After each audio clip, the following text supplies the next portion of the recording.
Okay, welcome very, very much to Conversations. We have a pleasure to welcome to the program Lawrence Feiner, and he's an intellectual and a mathematician, and he's also written a book recently. We aired a program a couple months ago that's gotten a lot of attention, and it's called The Reagan Revolution and the Developing Countries. And the Developing Countries, and we're going to be talking about the relationship between developed countries and people who are not so well technologically developed in a historical pattern. But he's got this chapter on the Reagan Revolution, which gets to that. And Lawrence, welcome once again to Conversation. Now, the first thing I'd like to do is I went over my bio last time. Yeah. I'd like to go over my partner's bio. Yeah, that would be for the Cambridge. For the Cambridge Forecast Group. Richard Melson, he's the other principal of the Cambridge Forecast Group. Yeah, and he was born in Belgium shortly after the war. His parents were survivors of the Holocaust. Yes. They were Jewish. His mother was the runner-up to Miss Warsaw of 1939. Wow, beauty. Her father was a tea magnate in Warsaw. Yeah. Richard's father is from Galicia. Okay. And his father was the owner of a large textile factory. Okay. And then during the war, they got false identities. They assumed the identity. They pretended to be Count and Countess Zamoyska. To avoid the Holocaust, the Jewish Holocaust. That's been sent out against the Jewish people. With the Nazi nonsense. Against the Nazis, yeah.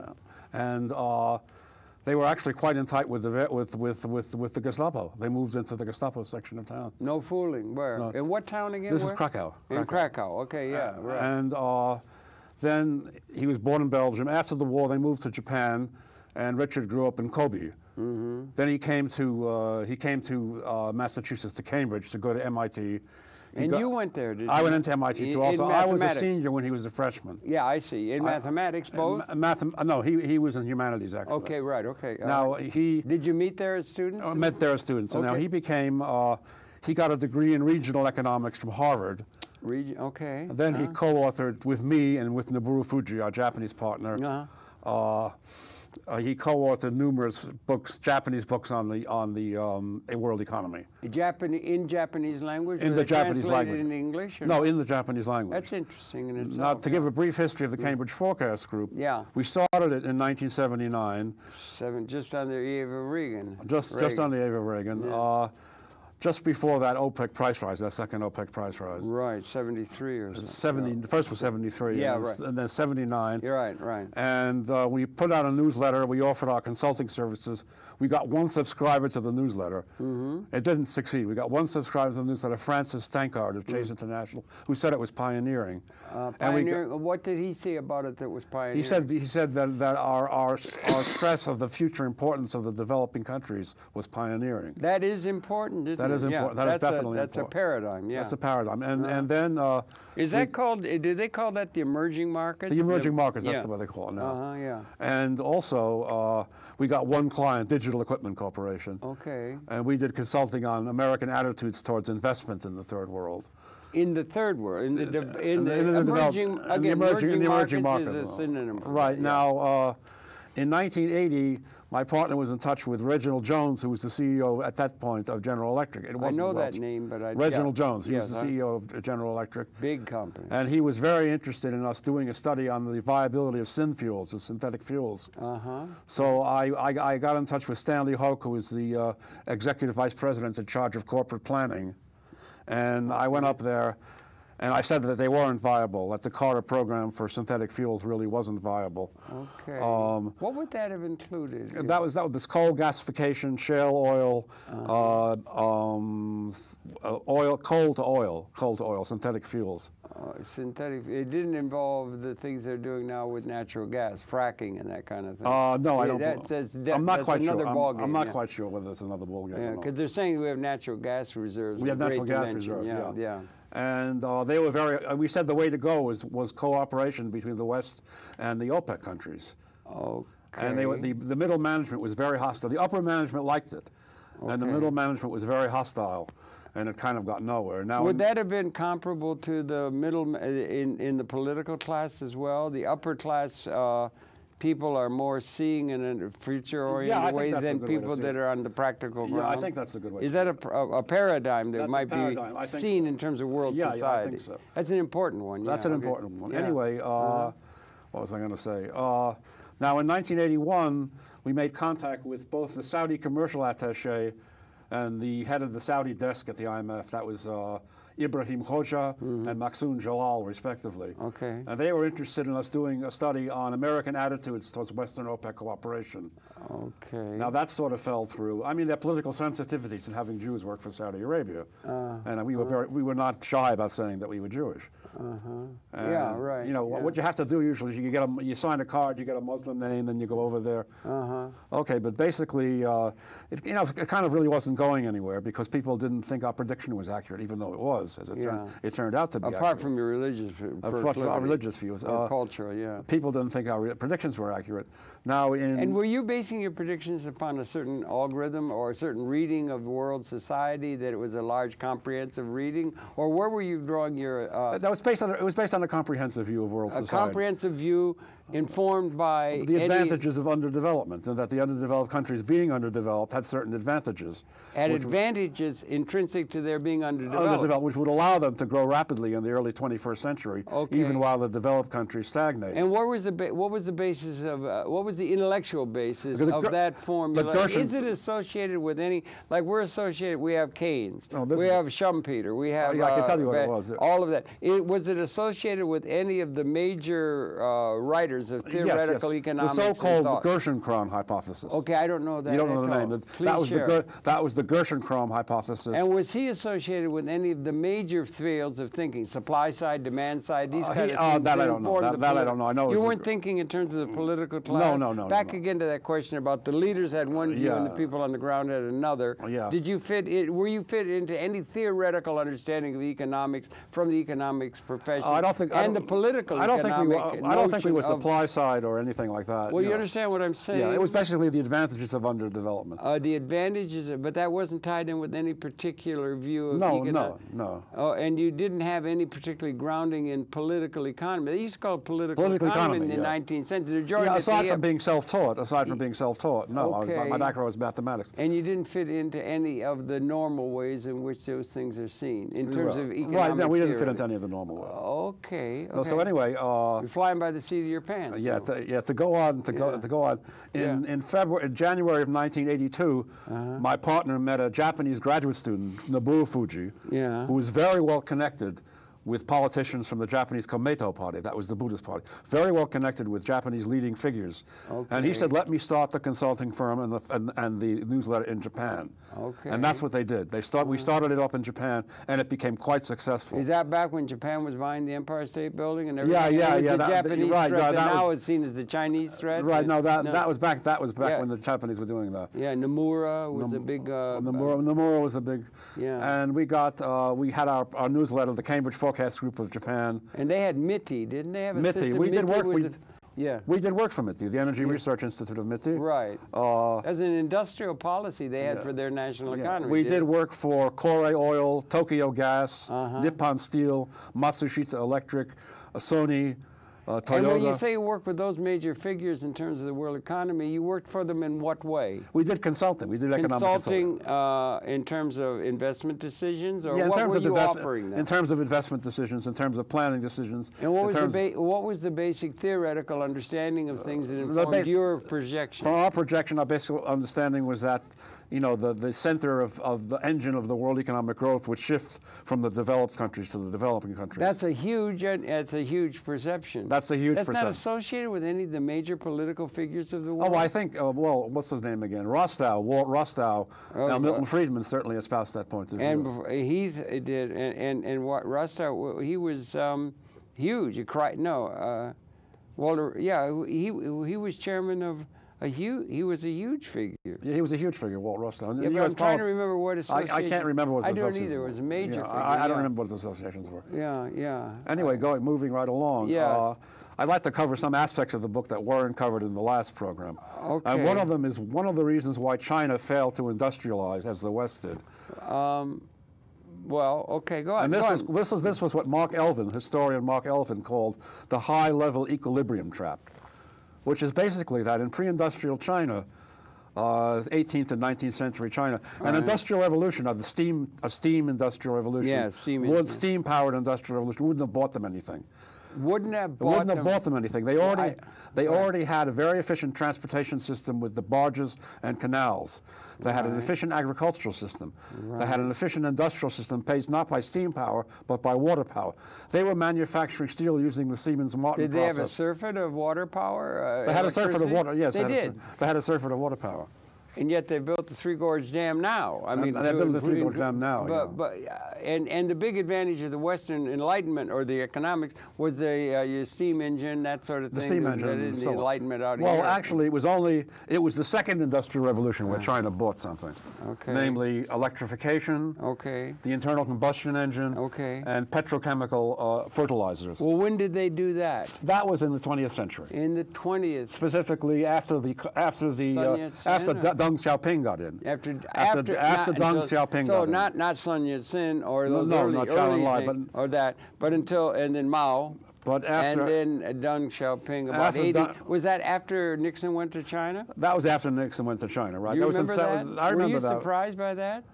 Yeah, I was amazed. surprised, but I was amazed by that too. Okay, and so that was a development that, and you're looking at, you had a term, equilibrium, about China. The high-level equilibrium track. High level. They had a high level of an established way that did not words, get advantage by using some new thing. They wouldn't get any advantage from it. But then they got on to the idea that there are advantages and that the world's moving on to new technology. New technologies, right. Okay. And another thing that held them back was the so-called nomadic break. What is that? The nomadic break was that when China developed technology, it would be taken over by the nomads and used against it. For example, when they developed gunpowder. Oh, you're talking historically now. Historically. Yeah, right. When they developed gunpowder, the Mongols then used it to against the Chinese. They didn't use it with cannons or muskets. They would blind the Chinese armies with them and then shoot arrows into them while they were blinded with the gunpowder. So this is part of a theme of advancing technology and the ability to make war one against another to get power and so forth. That's a major theme of history. That's a major theme, right. Now, Europe didn't have that issue. I mean, the Mongols were far superior to the Europeans militarily. And when they invaded in the 13th century, they got as far as Poland, and then they got mauled by a group of Teutonic knights. But they could have won. I mean, is that Attila? No, not Attila. That was the Teutonic Knights. They were a Christian group. You know, they had been in the Crusades. And so the Mongols, you know, the issue was that the Europeans were too fragmented, too feisty, and too poor. Not worth bothering with. At what time are you talking there? The 13th century. 13th. That's when you get in the 1200s. Charlemagne. No, Charlemagne was the 9th century. Yeah, 9th. It had come up there. Okay, so just to pause for a moment. It's very It's all very interesting and it's relevant to the modern world and everything like that. But I mean, in terms of Western civilization, we had Rome for 1,000 years. Yeah, Rome for 1,000 years. They had an empire that ruled, and then they brought. And they came up against people who were less developed than what they were able to do. They had aqueducts, they had architecture. Right. They came up with the Goths, or the Germans. They had that, and they had the other people they conquered. They would conquer people who were less advanced than they, and then they set up a system where the power and control was in the hands of the Senate or in the emperor and so forth. So you had a few people running things in a way. Yeah, they Romanized them. They would Romanize the people. Then when that fell apart, I don't know, 400, 500 or something like after Constantine and everything, then it went into a period, our Europe, we're associated with, it went into an order of hereditary families. Hereditary families, and you know, and there was thought of at the time when people are in a position of power and control in a situation, they think of themselves as historically legitimate. They're the carriers.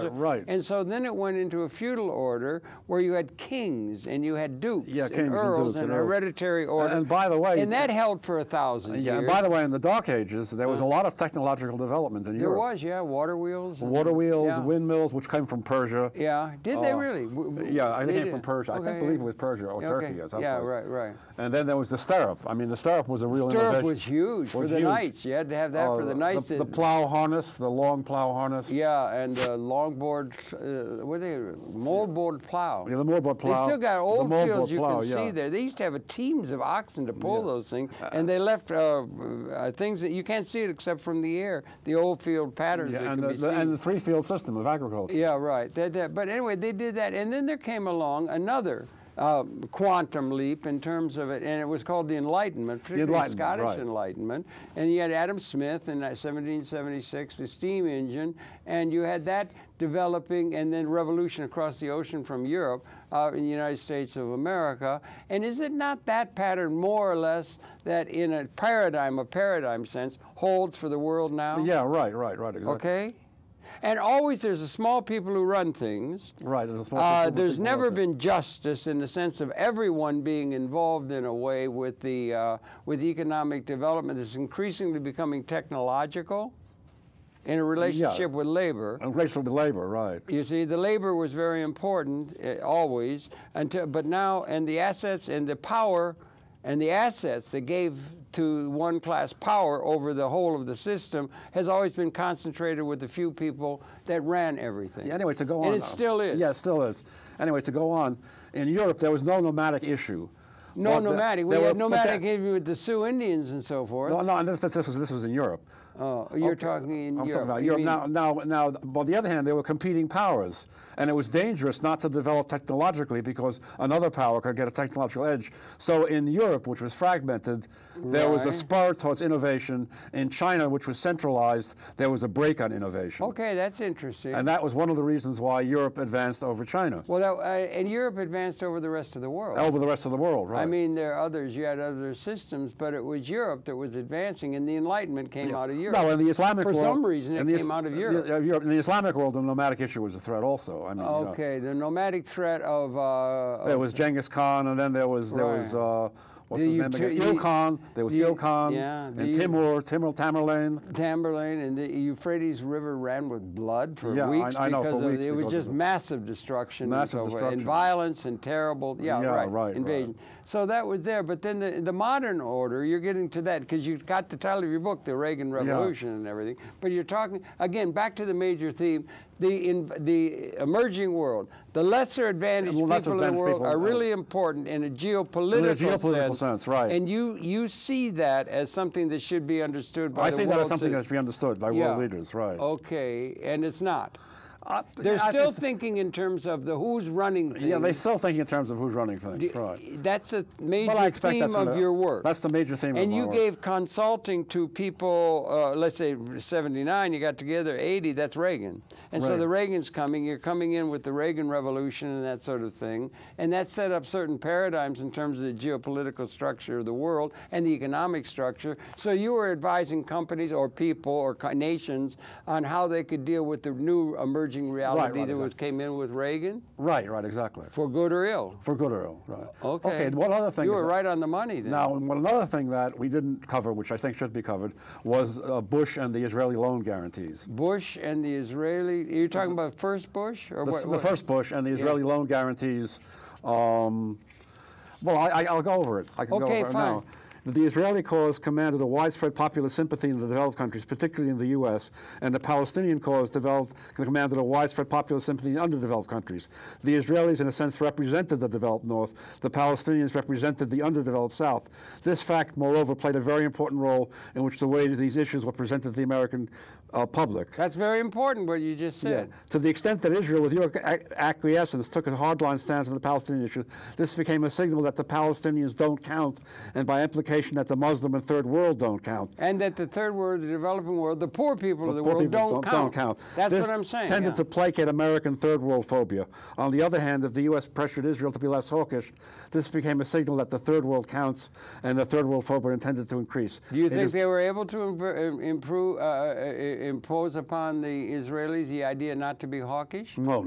The notions of greater Israel? Well, okay, if somebody wins, they won in 67. Yeah, they won. They were winners. They were conquest. They don't have to do anything. They win. No, they don't if you win, in the old days, if you win, you could kill everybody. You could do whatever you want. So if you win, you conquest. They don't have to do anything. They're the winner. They got unlimited support, and they're powerful. And here's the important thing. And that's one of the biggest geographical disparities between people who are underprivileged and people that are privileged, and the privileged are able to impose their thing on the poor. In any case, isn't that true? That's true. Yeah. Okay, and that's one geographical geographical area where that's very marked. Right.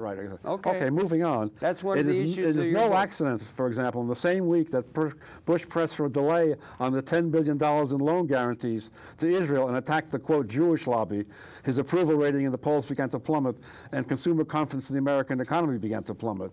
Quote, the free fall in consumer confidence exceeds anything that can be explained by economic variables. R. Brinner, DRI, McGraw-Hill, 1191. How did this happen? Was it because because Americans opposed Bush's position on loan guarantees? Not at all. Polls taken at the time show that Americans supported Bush's position by a margin of 3-1. Mm-hmm. Was it because of the all-powerful Svengali-like Israeli lobby, which could manipulate public opinion as will? As Bush himself implied in his one lonely little guy speech. Again, no, the Israeli lobby is neither as united or as powerful as is generally believed. You really think AIPAC and that is not that powerful? Well, it wasn't that powerful then because you don't think it was? There was a rebellion in it at that point. There was some disaffection, and there was a rebellion. It got more powerful since then. Okay. Now, American confidence fell because the American public could not understand why Bush, if he thought that the Israeli lobby was so all-powerful, was squandering his post-Gulf War popularity in a fight with it in an election year in a recession when there were so many pressing American domestic problems on an issue that most Americans regarded wrongly as marginal. After all, what did land for peace mean? The Arabs were no military threat to Israel without Russian support. Arab oil power had been neutralized by the precedent of American intervention to guarantee the flow of oil, and in any case, the Palestinians had antagonized their wealthy Gulf benefactors by siding with Saddam. So what did it matter if the Israelis settled? Who had by siding with Saddam? The Palestinians. The Palestinian settler has sided with Saddam and alienated their Gulf benefactors in '91. Well, yeah, you're talking Saudi Arabia and Kuwait and Kuwait, yeah, and Bahrain, and yeah, okay, go on. So what did it matter if Israel settled the Palestinian issue once and for all by simply colonizing the West Bank? If America was the world's only superpower, then what could the Palestinians possibly do? By colonizing the West Bank, there are notions of there are maps of Israel that go to Ur.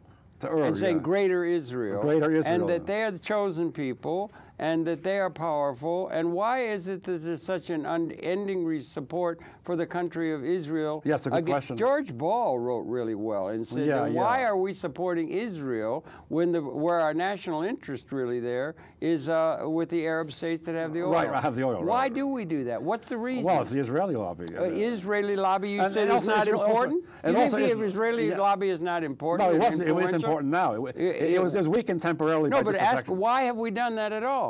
I think it's because they play up the Holocaust. Also because they play up the Holocaust. Also because Israel is Western. And we simply it's a Western power. That's the Western strength, strong, rich against the poor. Against the poor, right. And that's the theme that carries still forward on the world. We did that to the Aboriginal people of the New World. Right. They were poor and advanced. They could go in and kill. They could go and do whatever they jolly well pleased in the name of realpolitik. Right. And wipe out the Indian nations. Exactly. So the strong rule over the weak is still the case. That's still the case. And that's the case. And you think that the emerging markets, the poorer people of the world, should have a role. Yeah, they should have a role. Going to be geopolitically relevant. That should be geopolitically relevant. Right. Exactly. That's the theme. Okay.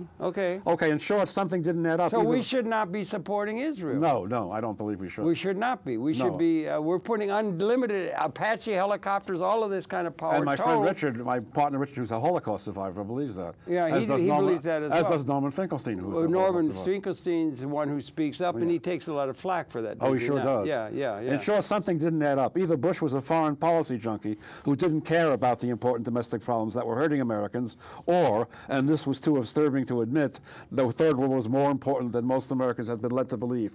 It was for this reason that Bush became under intense criticism that he was paying too much attention to foreigners like the Palestinians, the Bangladesh flood victims, the Kurds, and not enough to the American middle class, and both his popularity ratings and his faith in his economic management began to drop. And he also had said, remember, he was, I'm thinking now Perot. And I'm thinking thinking now Perot comes along, and he got nearly 20% of the vote. He got nearly 20% of the vote, right. And Bush had said no new taxes, and he had to do it. Yeah, he put on taxes. He said no new taxes, read my lips. Yeah. And then he had to raise taxes because of the Gulf crisis. And that's what, because of the Gulf crisis. And because of the Gulf, after the Gulf, that out, after the Gulf War, his popularity ratings was 95%. Uh-huh. And basically two things put the kibosh on him. One was his pledge, he broke his pledge, no new taxes. Yeah. Yeah. And another, I think, and more important thing is he got into this fight with Shamir over the loan guarantees. The loan, spell it out. They, you know, after the fall of communism, there were a lot of Russian immigrants to Israel. Well, that was a big issue. And they needed housing, so Yeah. Israel wanted America to provide loan guarantees for the housing. Well, we were already supplying, what, $5 billion Yeah, $5 a billion. year? Yeah, yeah. I mean, steady as a rock. Steady as a rock. I mean, how think it much was did they want? Well, they want an additional. I mean, how much are they able to wring out of the American United States. society? Anyway, they wanted these additional, I forget it was, several $billion in loan guarantees. Mm-hmm. And Bush asked, what it was that Bush said no. He asked the Congress not to vote on it. And his popularity ratings plummeted. I remember I and every Jewish person I know wrote to him and called Mitchell and said, "Don't present that bill before the committee," and he didn't. Okay, spell it out a little bit more. I don't understand. What were the dimensions of it? It was I heard you say $5 billion. Whoa, no, it wasn't $5 billion. I don't remember the details. I don't remember the details. I don't remember how large it was. And it was a billion. It was in the billions. And it was loan guarantees to Israel for housing for Russian immigrants. For Russian immigrants. That was a major issue. That was a major issue. In political circles here. Political circles and he here. was against that? And Bush was against that. And what was his reason? What was his reason for being against anything for Israel? Now, There's never anything denied to Israel, right? Is that not the case? Okay. They give Israel whatever they want. Okay, it is unquestionable. I can tell you right now, in fact. Mm-hmm. Oh, let's see, where are we here? I can tell you right now. Why would he be saying that? Was he trying to put pressure on them? Was he trying to have an opening with the Arab Islamic world? What was his thinking on that? What was he doing? Or are you going to find the right page and chapter? Okay, let's take. No, in other words, why did Bush get into okay. The fracas between Bush and Congress left Bush in the position of putting pressure on Israel in what was politically the worst possible way. By denying Israel the loan guarantees to housing the Russian Jewish immigrants, he was, quote, holding the lives of millions of harried and worried people hostage to his demand that Israel surrender. What kind of people? The millions of harried and worried people. What about the harried and worried people of the world writ large? Anyway, this is in Africa. In Africa, I know. You understand what I'm saying? Really poor people. Really poor people. Okay, yeah. Anyway, hostage to his demand that Israel surrender its most cherished possession, the West Bank, beforehand. William Safire, New York Times. Furthermore, he was doing this to help the Palestinians, the quislings of the Gulf War, the turncoats, who, after having obtained U.S. recognition in '88, had sided with Saddam, a man Bush himself called the new Hitler. All this was a public relations nightmare from hell, and the Bush administration knew it. But Bush had no choice. As Shamir admitted after he lost the war to Rabin, if he had won, he would have turned the Middle East peace talks into a long, fruitless negotiation while he colonized the West Bank. No American president could be in the situation where the U.S. went to war in the Gulf to make the region safe for a greater Israel. The relationship between the U.S. and the Muslim world would have been irretrievably poisoned. Well, why has it not done that? I mean, the West, I mean, you know, I can't quite understand. Anything being done that didn't just bow down to Israel would be against the history as I see it. They've given Israel everything they possibly want. Yeah, I know exactly.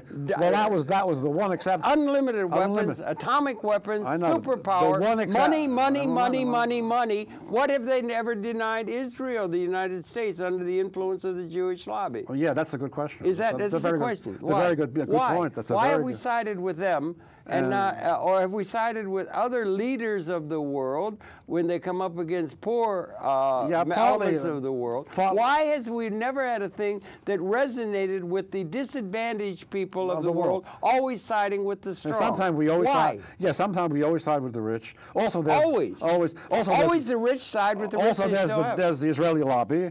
And there's the Holocaust, sympathy for the Israelis. Well, you got the banking lobby, you got the powerful, rich and powerful have that, and they get together and they support one another. And they do it geographically and geopolitically, and nobody cares about the poor. But in this one or the emerging markets, possibly, as you seem to think we should. Is that right? In this one instance, Bush had to oppose Israel because he could not be seen as fighting the Gulf War to make Israel safe for greater Israel. Why couldn't he? They did it. Because he would at that point have alienated. they're building 1,000 homes in Jerusalem as it turns out, and Israel's doing whatever they please. As it turns out, Israel got the loan guarantees under Clinton. Okay. Israel got the loan guarantees after. Well, that sounds a little bit more like in keeping with the history of the thing. Yeah, Israel got the loan guarantees. Bush's opposition was for naught because they went on with the breakneck settlement building program. Why can't they just support Greater Israel and have Israel take over everything and that's all? Well, They've won. Bomb them. What I think should happen, basically, if you really want to know my own opinion, yes, I would like to I think there should be one state for both Israelis and Palestinians, secular and democratic, where everybody has voting. And apartheid. No end of apartheid. Well, yeah, but why wouldn't there be apartheid? No, because the Palestinians... Why would not apartheid? You got winners and you got losers. Because the losers are underclass. Yeah, that's a good... Isn't that right? Isn't that history? That's history, yeah. Isn't that history? We did the American nation. I think the desirable thing... The desirable doesn't seem to be in the cards. Yeah, well, the desirable thing would be one state where both people have voting rights. Yeah, but what would that do? Voting rights. Yeah, voting. But all the power, the economic power, and so forth. All the economic power still. Do you think it would be like South Africa? All the economic power still has. That's called apartheid. It would be economic apartheid. And it is economic apartheid still in South Africa, despite all. There's still economic apartheid. The history of the world is the strong against oppressing the weak. Oppressing the weak. And taking from the weak and building with the strong. It still holds in Israel. And in the world at large. South Africa, still. And in South Africa and at large. And at large. The Aboriginal people and the less developed people are still being exploited by the powerful, as always they have, in the name, if you've got the gun, you win. You win, exactly. Realpolitik still rules. Anyway, there's one more. Is that right? That's right. Is that not right? That's right. Is that why we have Occupy Wall Street now? That's why we have Occupy Wall Street. Do you think it's a good idea that we question that whole thing? Yeah, definitely. Are you trying to question that whole principle that it's all right for the rich and powerful to take care of themselves? Yes, I am trying to question 12-star hotel and forget about the poor people. I'm definitely trying to question it. Okay, thank you. Now, there's one thing I'd like to go over, which is the new technologies that are in the pipeline and their impact. Okay, let's see. Where we go. The history of the past 200 years has been a constant stream of new technology, steam engines, railroads, autos, electronics, petrochemicals, each of which has, quote, changed everything and powerfully stimulated economic growth. It would not seem unreasonable to expect this to continue in the future. Indeed, when the claims of cold fusion were advanced in 1989 on the flimsiest of scientific evidence... I don't think Pons holds, do you? No, Have you looked at it? No, I don't think so. Cold fusion, yeah. Yeah, they were accepted by a large number of people who on the belief, no doubt, that the world was, quote, due, unquote, for just such a technological fix for its economic and environmental problems. However, there is a sense in which the technologies that are now being investigated, high-temperature superconductivity, fusion, artificial intelligence, climatic and global modeling, environmental modeling. Lawrence, ever since I can remember, fusion is just over 5 years over the horizon. And 5 years over the horizon. Is it ever going to get to fusion? I don't know. Good question. It is a huge question. Yeah. Now, these are fundamentally different from the technologies which propelled global economic growth up until now. Yeah. The latter technologies were reductivist technologies, which employed isolated chemical, electromagnetic, physical, and quantum reactions, which are controlled by, quote, clockwork mechanisms, unquote, such as gears, levers, pipes, circuits, hydraulics, etc. The new technologies being looked at now are far more complex, involving intricate nonlinear systems, plasma control, complex molecular systems, holistic pattern recognition, etc. Is it really so obvious when these technologies will yield commercial applications whose growth-inducing effects are so powerful as to constitute a technological fix for the current global economic crisis? That's huge. That's a huge thing. You think we're a paradigm shift. The paradigm of paradigm. Right, exactly. Okay, that's huge, yeah. Now, will it be months, years? Yeah. Will an ad hoc production function for technological development really predict this?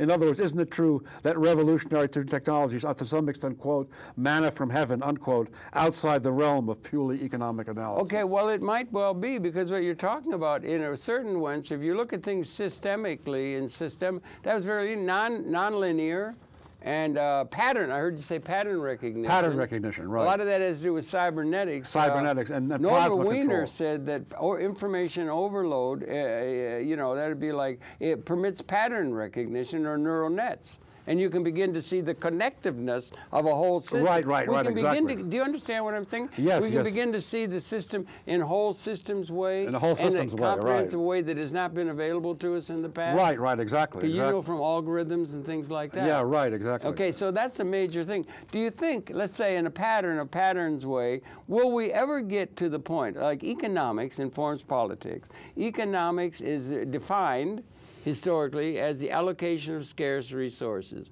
Let me ask you a question that would seem to be absurd in the minds of most people. Will we ever, in the material realm of reality, get to a point by having, we would have to have had a formulation of what we mean by a, in population growth terms and geography and so forth, what we mean by a have?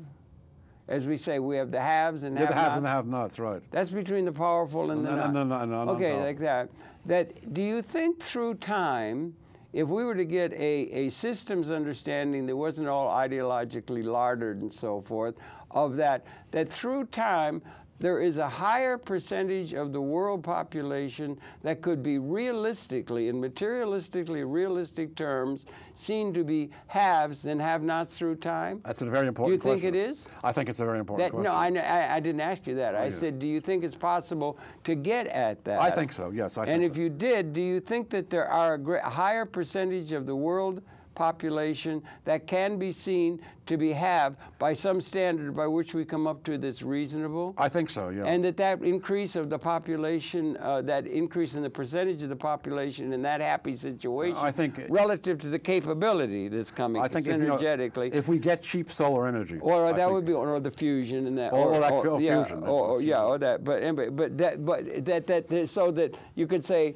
10% of the population are haves in terms of capability, and then it gets to 20, and then it gets moving. It gets moving, right. And that we would cross at some point the 50% mark? Yeah, I think so. And if we did, would we be then having the basis of understanding and informing the geopolitical and the political economy and so forth, that we had transcended in a certain, very realistically able to be understood and put into formulation and so forth, we had transcended at a level, it would have to be material scarcity the population of the world within an ecological context? Right, exactly. Do you think that's possible? I think that's possible, I think we did that, and we crossed that line about 1970. 1970, right. No, that's my thinking. That's your thinking, that's not a paradigm shift. That's not a simple paradigm shift in historical terms, if you understand. Right. I would suggest. That's not a paradigm shift in historical terms. That is a quantum, or that is a paradigm shift at the level almost you have to think of speciation. Speciation, right. Does that make sense? That makes sense, right. Why, if that is the case, and it could be formulated, why is it never spoken? I don't know. It's a good question. That's a good question. No. I know. That's what I'm asking. That's what I'm asking. No, I'm asking you now. It's a good question. I'm asking you why is it not spoken? I think we're so used to thinking. We're so imbued with the idea that there's not nearly enough. Yeah, no, we're imbued with the idea that there's not nearly enough. Right. In order to win, you have to defeat the other. You have to defeat the other. And that's the history of the world. That's the history of the world. Right. It is. You see it that way. Right. And that's your theme about the developed and the undeveloped, and that's something that was worthy of consideration. Are you trying to bring that up in your work? Yes. We're trying to that idea of transcending. That. Material scarcity right. Transcending material scarcity historically. And again, back to the fact, is it ever mentioned? Have you ever heard it mentioned? No, I've never heard it mentioned. Okay. Although we try to get to it. Okay. Anyway, what I'd like to do is 1970. Is that a year? 1970 is a year. Can you see that in terms I can see that. Yeah. That might be. That's about the same time the weapons became, which is the leading edge of the geopolitical realpolitik. In the German sense, Haushofer. Yeah, you know, that if you win, you conquer. You can kill everybody. You can rape, you can pillage, you can do whatever you want because you've won. You've won, and that is what informs the world. Right. Realpolitik. No idealism about let's be nice and kind to one another or any of that stuff. It's just the realpolitik. Those weapons finally became species lethal. By the modeling. I don't know if you looked at it. Right. Atomic weapons. I just saw a thing about the Japanese had developed germ warfare thing where you can kill the other and get advantage and seize and steal and everything like that. Right, exactly. And everything, and that the weapons became species lethal with atomic and thermonuclear and biological. And now they got wave weapons around 1970. Around 1970. We were protected as recently as the Second World War in our impotence to kill off the whole evolutionary process. Why are things never thought of in those terms? That's a good question. Okay. Now, I'd like to go over the relationship between Sufism and the scientific revolution. Okay, if we have go the ahead. time. Yeah, we have time. Both Islamic and Christian thought eventually encountered the limits of rational metaphysics. At this point, they diverged. Western Christian thought evolved into modern science. Modern science is the discovery that natural phenomena can be, quote, taken out of context, unquote, and forced to behave in the same way over and over again in response to the same initial conditions, and that this can be done in order to prove or disprove purely mental speculation about nature, theories. This makes it possible to design a scientific experiment in such a way that everything that is either known or unknown, everything in this world or in some other entirely supernatural, totally unimaginable world, everything, in short, external to the experiment can be left to one side. It is not necessary, for example, to worry that the experiment is being affected by the improper performance of some religious rite somewhere, or by some totally unknown phenomenon in some totally unknown realm.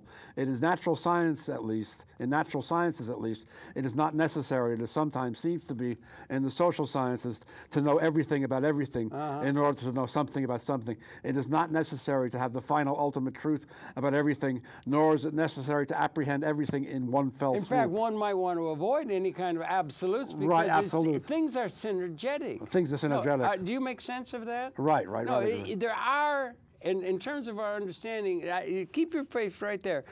In terms of our understanding, the universe, everything is synergetic. We don't even know if this is a closed system now. String theory. Right, exactly. String theory, right. It may be parallel. We don't know if it's a closed system. Second law of thermodynamics holds. So there's no absolute. There's no absolute. Much less a God that gives power to one over another. It is important to stress that this insight is not logically self-evident.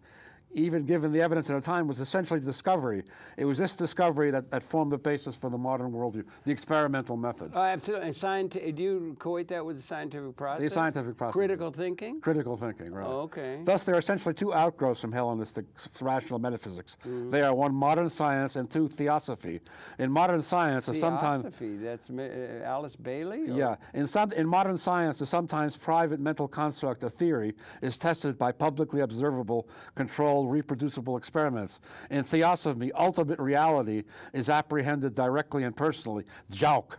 Jauk means literally stomach in Arabic. Well, wait, theosophy, is that Madame Blavatsky? No, this is before Madame Blavatsky. This is during the Sufi period. Ouspensky?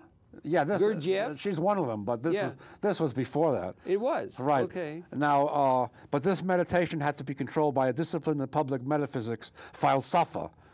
One notion of Neoplatonic origin that occurs again and again as medieval thought is the notion that the basis of everything is light. The 11th century Sufi philosopher Yahya Sukravarti developed this notion into an elaborate theory of everything called illuminationism, Ishraqi. Sukravarti's thesis, Hikmat al-Ashraqi, The Wisdom of Illumination, covers such diverse topics as natural science, physics, optics, deductive logic, space-time, consciousness, and eternity. Where are we going to in historical terms? Where are you talking that? About the Sufi period. Yeah, but what year? What years? The 11th century. 11th century AD. 11th century AD. Okay, sorry. Okay, Anna. According to Sukravarti, the divine essence was pure light, and the reality of all other things was derived from the supreme light. Degrees of light were associated with degrees of knowledge and self-awareness, the emanation of light primarily being established by a hierarchy of angelic substances standing between God and the world. The vertical orders of angels gave rise to celestial spheres. The horizontal order of angels constituted the world of Platonic forms. This is Sufi? Sukravarti. Sukravarti, and you associated with anthroposophy? No, not it. With theosophy, yeah. Okay, but not Madame Blavatsky. It's not Vedic. No, not Vedic. No, it's not Vedic. Okay, anyway, Sukravarti and later Sufi philosophers such as Ibn Arabi constructed extremely sophisticated mental constructs somewhat reminiscent of modern set theory. The 13th century English theologian Robert Grosseteste also accepted the notion that light was the basis of everything. He developed a metaphysics which was in some respects a more primitive version of illuminationism and had the same Neoplatonic inspirations. According to Grosseteste, in the beginning, God created a single dimensionless point of matter and a single dimensionless point of light. The light expanded outward into a large sphere, drawing the matter with it. Matter provided the substance of the universe. Light provided the dimensions and corporal forms. Grosseteste accepted the idea of a world soul and then retreated from it. He believed that the study of optics was the key to understanding the world. He suggested the use of magnifying lens to aid in the observation of objects that were very far away or very small. For the study of optics shows us how to make things very far off seem very close at hand, to make distant objects appear as large as we choose, or to count sand or grain or grass or any other minute object, quote, unquote, from Grosseteste. Gimpel observed that the speculation that the invention of eyeglasses in Italy in 2080 may have been stimulated by Grosseteste's writing. In any case, it is easy to see how his writings presage the invention of the telescope. 2080. What's 2080? 2080 in Italy. No, 2080. What's 2080? 2080 is the year 2080. Well, with 2080 is in the future. I don't understand. No, excuse me, 1280, excuse me. 1280, not 2080. I was wondering, and is this coming up to Galileo and things like that? This is coming up to Galileo, okay. Okay, and 1280. Copernicus. Now, thus, the invention, thus it was the invention of modern scholasticism, which permitted to develop in the direction of empiricism and ultimately in the direction of modern reductivist science. In other words, Sukhavati developed this theory of light being everything and developed this elaborate angelology, whereas in the West they developed a pair of eyeglasses. Yes, right. So the West it was much more practical. And reduction, I heard you say reductionism. In the West it was much more practical. They took all this mental wool gathering and they turned it to practical uses like the telescope. And that's all part of an evolutionary process of which we are a part. And we're understanding things more and more. Do you think we're at a time of quickening, or we're at a time of qualitative transformation? I think we're at a time of quickening. At a species level? I think so, yeah. Or do you think we're coming to the end of what has been 200,000 years of the human experience? That's a good question. I don't know. I really honestly don't. No, just think. I think if we're transcending material scarcity, and that's projected into the future, and we have weapon systems that are able to wipe out the entire Homo sapiens species, as modeling shows, and we don't have a vision that's going to be liberating of the masses of the people. Are you listening? Yeah. And your thing with the rich and powerful rooting over the masses in a way that doesn't serve, and the masses don't count, it's only the few who make all the decisions and that sort of thing, and the power. Realpolitik still holds. Yeah. In terms of the political understanding and the institutions that are in place to reify those institutions that are being outdated by the larger context of evolution itself, including transcending material scarcity. Transcending material scarcity, right. Can you imagine a world where everybody has the ability to be individually able to realize their full potential without any coercion? Yeah, it's a good thing. And that everything is available to them that they could possibly need or want. Yeah, I'd like to be able to. I'd like by their own lights. That would be called liberation. Liberation, in the ancient, that would be called liberation. That's in the offing now in terms of the context of sociological and technological development that's brought us to a point evolutionarily. Like Lawrence, 3 to 4 million years ago, there were no Homo sapiens. In evolution, we understand 3.8 billion years evolution got started, right? The organic evolution. And 4 to 7 million years ago, there were no Homo sapiens. There were Australopithecine, Lucy. Right. And then there had to be a punctuated equilibrium. Stephen Jay Gould and Aldrich, and we understand how it comes steady state, and then there's a qualitative transformation. Right, exactly. And then Homo habilis appeared. Right. And then about 200,000 years ago, Homo sapien appeared into a world where all the natural resources were there, weren't they? Right. I mean, everything was there. All the iron, all the steel, all the gold, all the diamonds, everything was there. All the good soil, everything was there. But there was a 200,000-year period of a rendezvous with the Homo sapien species with the natural order within a context also included knowledge and understanding, which we had a long grinding ride up Mount Sisyphus to get to that. And now we've reached a point where two things. We can now stop the process of organic evolution in universe. Probably the only thing that could do it would be at the weapons that are at our behest now. Right, yeah, the weapons. Newly. Newly, yeah.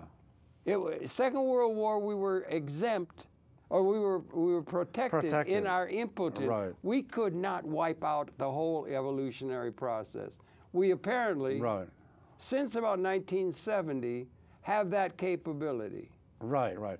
Oh, anyway, you understand what that's an existential new reality. That's an existential new reality. And on the other side, you and I came to the thing talking about the disadvantage. There always has to be the poor. The poor. Jesus said there will always be the poor and all of that. Right. And that there were the people who rule over them, they will rule over them. We have an Occupy Wall Street movement now that's coming to say something new is blowing in the wind. Yeah, something new is blowing in the wind. You understand? Right. So we're coming to a point of... is it metaphoric or is it real? It's real, we are coming to a point of, like in a pregnancy, after 9 months, women might be aware, there is what they call a quickening. A quickening, and then there's a water break, and then there's the new appearance. The new appearance. And is there a new sociological liberated order that may be there? Right. Or are we going to join entropy, as perhaps other worlds have, because we're reifying outdated institutions that were built within a condition of ignorance that we are transcending. And at that point, it's possible to start thinking about a qualitative paradigm shifts from all of our institutions that are outdated, and an opening upon a new liberated order that might be the order of the universe that will bring us resonatively in touch with the universe at a level transcendent to what we have been as a Homo sapiens species. We're blessed or cursed to live in that moment. To that moment, right. What do you think of all that? Yeah, I think that, you know, we're really at a crux now, at a turning point. You know, where we're at the end of the, as you said, in 1970 was the end of the age of scarcity. Well, and our mental construct. Yeah, but wait a minute. Do you see how you said that? Nobody says that. Nobody says that. Nobody would say there's not nearly enough. There's not enough. We got to go on an austerity complex. We have no capability. Our systems won't let us to do it. Do you understand? Yeah, I understand. And why in the world is it never mentioned? That's a good by question. The intellectual class? Have they been bought off? I don't know. That's what a good do you question. think? Well, that's one you speculate. I think it's just why is the intellectual? It's just blindness and just inertia. It's just sort of inertia. It is inertia. They only let the Catholic Church only let Galileo off the hook about 12 years ago for saying we weren't the center of the universe. It's just inertia. It's just inertia. It really and kind of hidebound thinking. Conflicts with them, and it's probably important to keep it in mind, just trying to think about it, because people get their sense of identity by association with things like, say, God. God, exactly. And he said, we're not the center of the universe, and Hieronymus Bosch painted all those paintings. It messed up their sense of identity. Yeah. If you're making that kind of a transformation, do you understand? Now it's coming. Is it not coming exponential? It's not just even arithmetic or hyperbolic, it's coming exponential. It's exponential. Is it not? Right. So why is it that the intellectual, you wouldn't expect politicians or even bankers or something to be thinking about things at that level, would you? Yeah, you wouldn't. No, seriously. I don't think you would. But I think it's inertia. The intellectuals just sort of have hidebound thinking. Where is the responsibility in the historical order or whatever for thinking in those kind of terms? It's from the intellectuals. From the intellectuals, right. So it's the intellectuals that are at fault. Are at fault, right, that we haven't seen. I mean, we have a great number of people who can curse the evils of history. James Joyce said, history... He had Daedalus A. Daedalus, yeah. That history is a nightmare of injustice, from which we're attempting to awaken. He can say that. He can say that. Or there is that. There was something blowing in the wind, Bobby Dylan said. They were picking up in that. Anyway. Do you understand what I'm saying? But why are we so numb and unable with the intellectual? Have they been co-opted by reductionism? They're all put into specialization? I think it's what they call... Or why don't we hear... As Herman Kahn talks about it. Herman Kahn? The trained incapacity, Herman Kahn talked about. You mean from the Hudson Institute? Yeah, learned incapacity or trained incapacity. He was one who was a... And he talked about what they call Fachidioten, specialty. What is that? Specialty idiots. That's German? German for specialty idiots. How do you say it again? Fachenidioten. It sounds like Vidioken. Say it again. It's got a Fachenidioten. I think you could read a whole epic poem around that. Fachenidioten. Say it again. Fachenidioten. Oh, Specialty idiots. Okay. That they're so caught up in their own narrow specialty that they don't see the big picture. Well, that's a divide and conquer. That's a divide and conquer pattern, right? That they use with laymen and so forth. Right, they with can laymen, also be right. used with the intellectuals. Yeah. And the intellectuals are becoming so specialized out, are they not? And Herman Kahn writes about that. I heard you writing about reduction. You used the word reductionism. Right. It's a mark of the intellectual enterprise now, is it not? Right. Or is it? It is. Where are the comprehensivists? Herman Kahn goes back to Herman Kahn, I guess Alvin Toffler, Buckminster Fuller. Buckminster Fuller is my main man. I don't know anybody better than that. That I don't know. Who's come up with that. Yeah, Marshall McLuhan, James Joyce, some poets in that.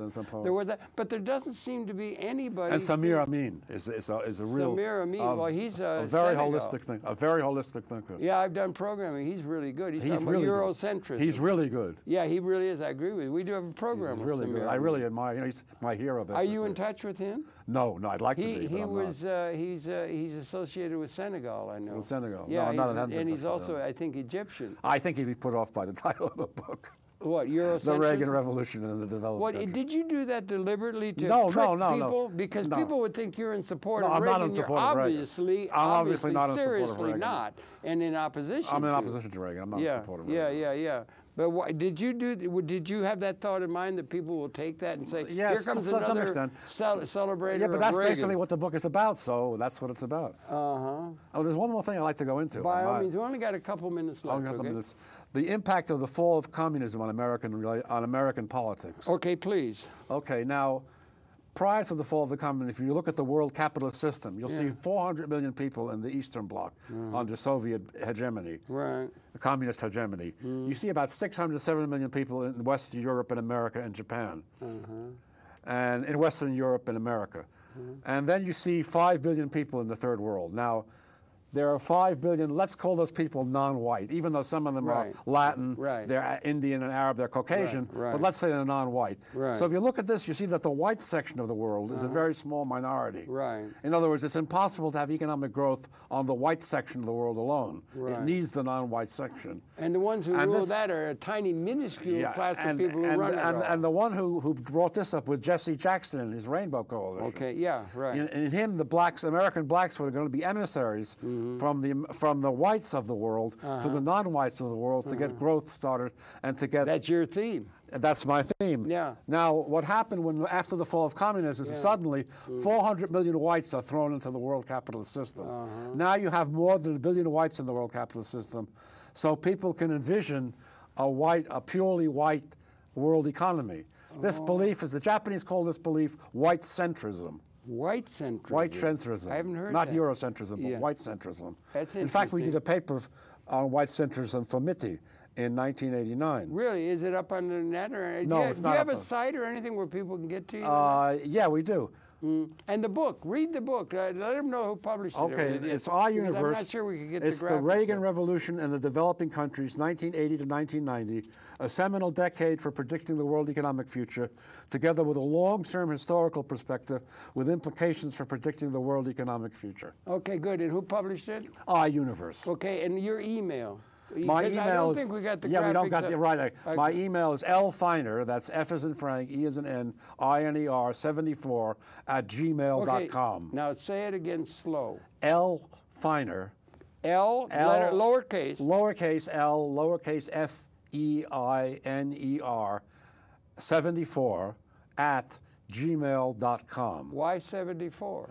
Did you have an epiphany? Oh, because I live at 74th Street. Oh, that's so simple. Okay, that's an easy way to do it. That's an easy way to do it. Well, ladies and gentlemen, your pleasure. I don't know if we can add graphics, but this is Lawrence Feiner. He's written really interesting and thinking in a major kind of way, and I congratulate you enormously on the book and all the work. So good to see you again, Lawrence, and welcome, and thank you for coming in. And we invite you to tune in. Conversations will be coming back, again tomorrow. And so we're having more. I don't know if we're going to be playing Samir Amin again. We keep playing it because he's really good. Yeah, he's really good. And it's combined with somebody else's. Oh, Robert J. Lifton. Robert J. Lifton. He's written really well on the implications psychologically. Yeah, We have the ability to wipe out the species. Exactly. That's never mentioned. Right. I think it should be front and center. It should be part of an educational format for the world citizenry to begin to start thinking whole systems. Are we on TV now? No, we're not. I think probably we're out. So thank you for viewing. We'll be coming back again tomorrow. The guest has been Lawrence Feiner. Thank you. Okay. So I think we're out now. Well, I think I got my major points across. Well, you got some. Yeah, we got some across.